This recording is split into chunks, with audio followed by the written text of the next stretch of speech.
একটা ঘটনা ঘটে গেল, আবার নাম্বার প্লেট এখানে খুলে গেল, নতুন করে এখানে আবার এটা আটকে আবার বেরোতে হবে।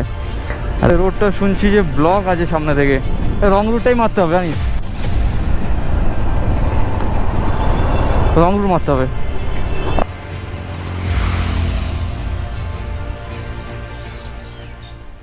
আবারও বহু বছর পর আমরা একবার বেরোতে চলেছি নতুন একটা রাইডে। 2026-এর প্রথম রাইড কিন্তু হতে চলেছে যেটা আমাদের।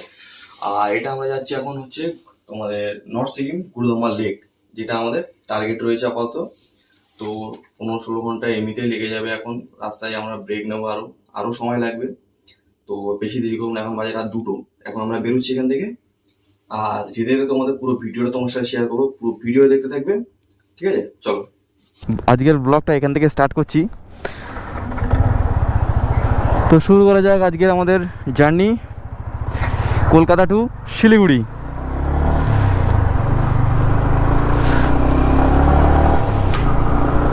এখানেই দাঁড়িয়েছিলাম একবার কিছুক্ষণের জন্য একটু, তো এরপর এখন আর দাঁড়াবো না, এবার সোজা যাব, গিয়ে দাঁড়াবো একমাত্র প্রায় 100-200 কিলোমিটার পর। এখন আর একদম কোনো দাঁড়াবো না, কারণ অনেকটা রাস্তা, অনেক দেরি হয়ে যাবে, তাই এখন আর কোনো দাঁড়ানোর সিন নেই।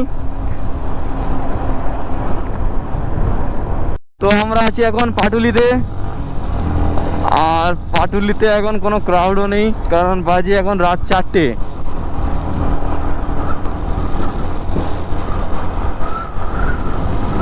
তাও কিছু কিছু কাপেল আছে, 1-2টো কাপেল আছে, কিছু কিছু মানুষও আছে।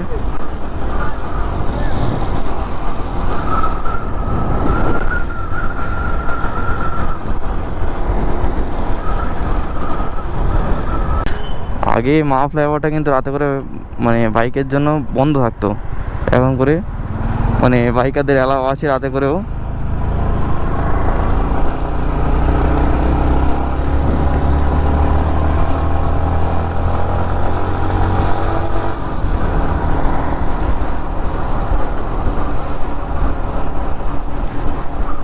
প্রায় অনেক দিন পর এই মা ফ্লাইওভার উঠলাম আজকে, অনেক দিন পর।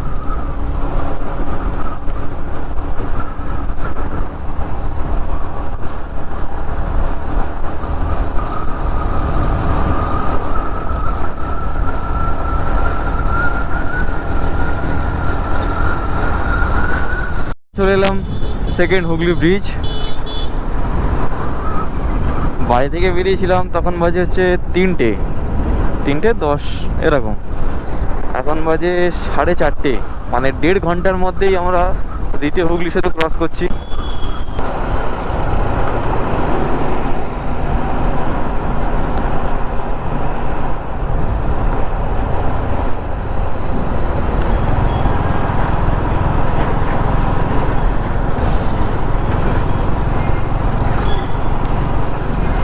তো আমরা এখন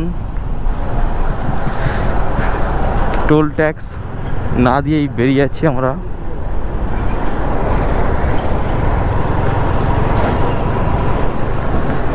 তো আমরা টোল প্লাজা ক্রস করে নিলাম, আর আমরা এখন এখন চলে এলাম কোনা এক্সপ্রেসওয়েতে। আর এইবার পড়বে হচ্ছে সাঁতরাগাছি জ্যাম, ভাই মাথা খারাপ করা জ্যাম ভাই।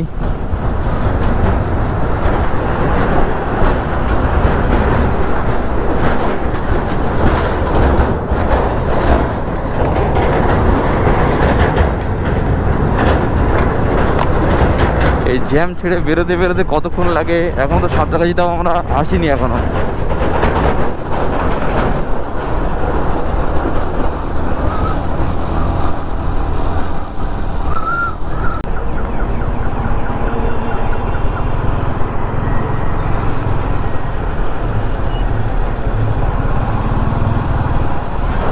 এটা সম্ভবত ডানকুনি টোল প্লাজা।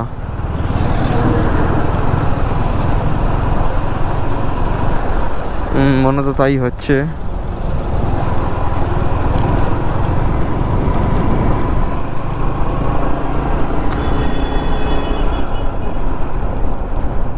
তো দেখতে দেখতে কিন্তু আমরা চলে এসেছি প্রায় শক্তিগড়ের কাছাকাছি, কারণ এটাই শক্তিগড়, কারণ এখানে প্রত্যেকটা ল্যাংচার দোকান দেখো, সব ল্যাংচা নিকেতন।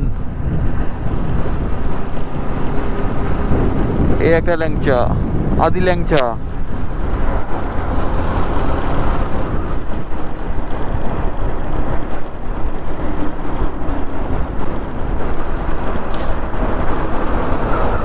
এখন আমরা আছি বর্ধমান।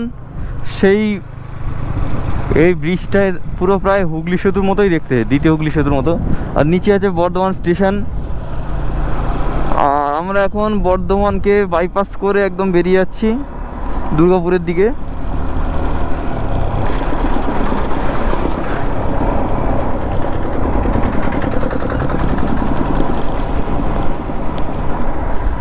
এখন বাজে 6:30। আমরা বাড়ি থেকে বেরিয়ে প্রায় 3টে। এখনো কিন্তু আমরা একবারও ব্রেক নিইনি।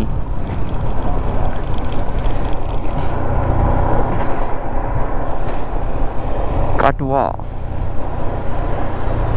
রাস্তায় আমাদের একটা ঘটনা ঘটে গেল। আবার নাম্বার প্লেট এখানে খুলে গেল, নতুন করে এখানে আবার এটা আটকে আবার বেরোতে হবে। আর এখন ফারাক্কার এই রাস্তায় একটা অ্যাক্সিডেন্ট হওয়ার কারণে পুরো রাস্তাটা ব্লক ছিল, প্রায় 5-10 কিলোমিটার তো টানা ব্লক। আমাদের রং সাইড দিয়ে পুলিশ প্রত্যেকটা গাড়িকে রং সাইড দিয়ে পার করালো। এখন এটা এখন লাগিয়ে তারপর আবার বেরোচ্ছি। ফাইনালি আমাদের এখন নাম্বার প্লেটটা লাগানো হয়ে গিয়েছে। আর আমরা এখন এখান থেকে বেরিয়ে যাই। আর রোডটা শুনছি যে ব্লক আছে সামনে থেকে, রং রুটটাই মারতে হবে, জানিস,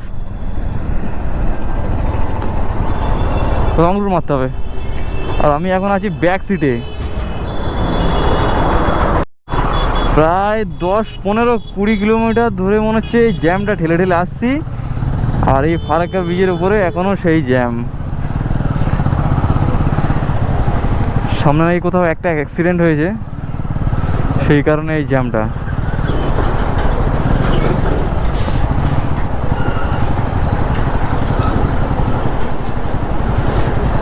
আমাদের সামনে একটা কাপেল যাচ্ছে, এটা বেশ ভালো। অনেক ভিডিওতে দেখেছি এর উপর দিয়ে যায় বাইকটা নিয়ে, অনেক আবার বলে যে এর উপর দিয়ে গেলে আবার ফাইনও হয়। দরকার নেই বাবা। আর ওই সাইডে নতুন একটা ব্রিজও খুলে গিয়েছে ফারাক্কার, কিন্তু ব্রিজটা ওই দিক থেকে দেখলাম বন্ধ আছে ব্রিজটা।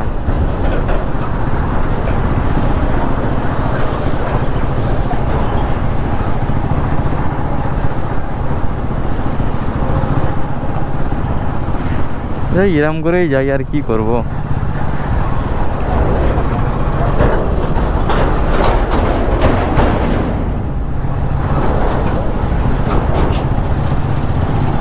ব্রিজটা যদি খালি খালি থাকতো সুবিধা হতো। আমরা কিন্তু এখন উপরে উঠে গিয়েছি, কারণ এখান থেকে সবাই যাচ্ছে, তা আমরাও যাই।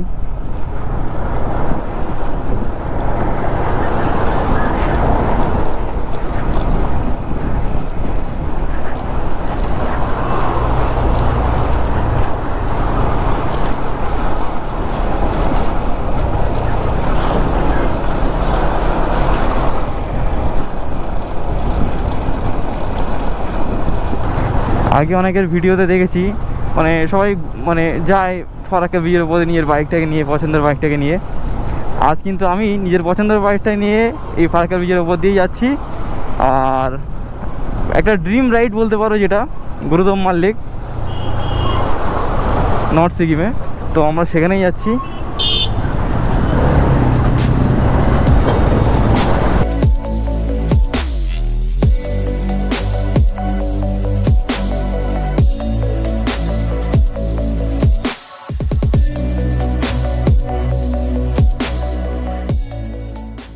কিন্তু আমরা অনেকক্ষণ পর, এখন বাজে হচ্ছে 7:46, আমরা এখন এসে পৌঁছালাম শিলিগুড়িতে। এখন আমাদের রুম দেখতে হবে। আর কালকে আমাদের এমনিতেও সকাল সকাল বেরোতে হবে।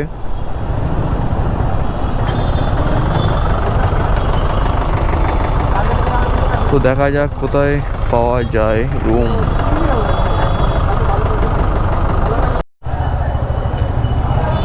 তো ফাইনালি আমরা আমাদের হোটেলে চলে এসেছি।